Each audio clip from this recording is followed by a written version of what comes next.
Déteste la police, tout le monde.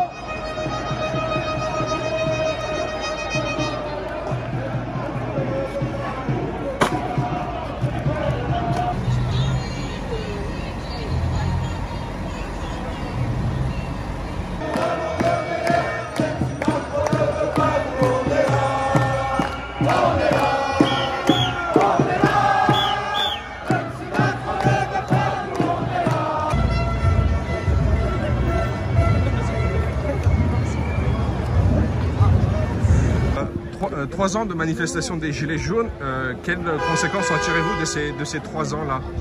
Bilan? Oui. Négatif. On est à l'origine, les Gilets jaunes sont sortis, pourquoi? Pour soi-disant le prix de l'essence trop cher. Mais c'était surtout une taxe de plus qu'ils allaient mettre en place, parce que l'essence était déjà trop chère. Sauf qu'aujourd'hui, l'essence est 25% plus chère qu'il y a 3 ans. Donc qu'est-ce qui a changé? Rien, c'est même pire. Aucune réponse à nos revendications, aucune réponse à nos attentes, à part prendre des coups dans la gueule, être réprimé et enfermé à la maison, on n'a rien du tout. Donc forcément, au bout de 3 ans, force est de constater que c'est pas un échec, mais qu'on n'a pas gagné la partie, c'est sûr. Vous l'avez évoqué, le prix de l'essence, du gasoil augmente. Oui, parce qu'on parle du prix de l'essence, c'est parce que tout le monde parle du prix de l'essence, si tu veux. Mais tu as l'électricité, tu as le gaz, oui. Tu as le blé, tu as les matières premières, tu as tout qui augmente. Même un des plus grands centres commerciaux, enfin une des grandes chaînes type Leclerc l'a dit que les prix allaient augmenter. D'accord? Donc nous, ça fait 3 ans qu'on dit qu'on n'en peut plus, que les gens n'arrivent plus à subvenir en fin de mois. L'augmentation de l'essence sur 1 an représente 780 € en plus à la fin de l'année pour un mec qui a une bagnole. C'est pas vrai, il a calculé Macron. Tu vois? Non, un plein de 50 litres, Ouais, c'est 15 balles de plus. Si tu en fais un par semaine, t'es à 780 €. Un mec qui gagne 1300, frère. La moitié d'une paye d'un mois, il doit la sortir à la fin de l'année. D'où? Et je te parle pas du fuel, de l'électricité et tout ça. Et là, t'as quoi? T'as un président, il arrive, il te jette 100 € à la gueule. Mais nous, on réclame pas l'aumône, nous. On veut recevoir l'argent de notre travail. Tu vois? Parce que nous, on réclame pas d'argent. On veut juste réclamer l'argent qu'on nous doit, celui de notre travail. Et quand on paye des impôts, on nous donne ce pourquoi on nous paye des impôts. Parce qu'on nous fait payer de plus en plus d'impôts, mais il y a de moins en moins de services. Tu vois? Parce que, tu vois, on te parle du pass sanitaire, tu veux aller aujourd'hui dans un truc public, un service public français, tu peux pas rentrer à cause du pass. Mais même avant le pass, déjà, il fallait prendre rendez-vous au téléphone. Tu pouvais pas arriver aux impôts pour régler un problème si tu n'avais pas téléphoné d'abord. Et avant d'avoir quelqu'un au téléphone, approche-toi. Hein. Tu vois? C'est pour ça que le pass, moi, le pass, il m'emmerde plus aujourd'hui. Hein. À part aller à l'hôpital, j'allais pas plus au cinéma. Pensez-vous de la violence policière dans les manifestations? Là, c'est une création de violence. C'est-à-dire le fait de nous nasser, d'avancer serré entre les policiers, chose qui a été interdite par le Conseil d'État en France, ça génère de la violence. Tu vois?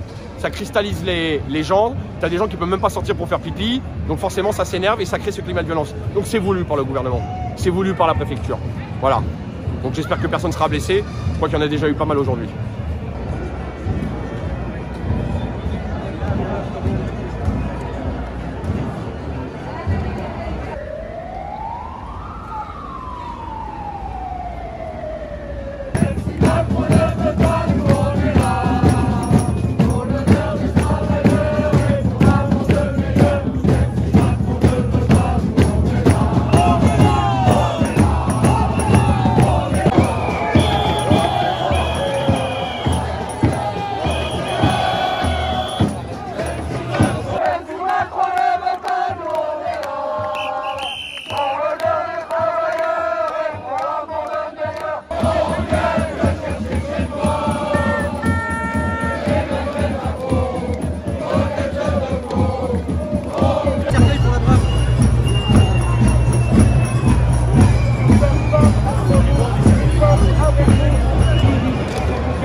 Come on!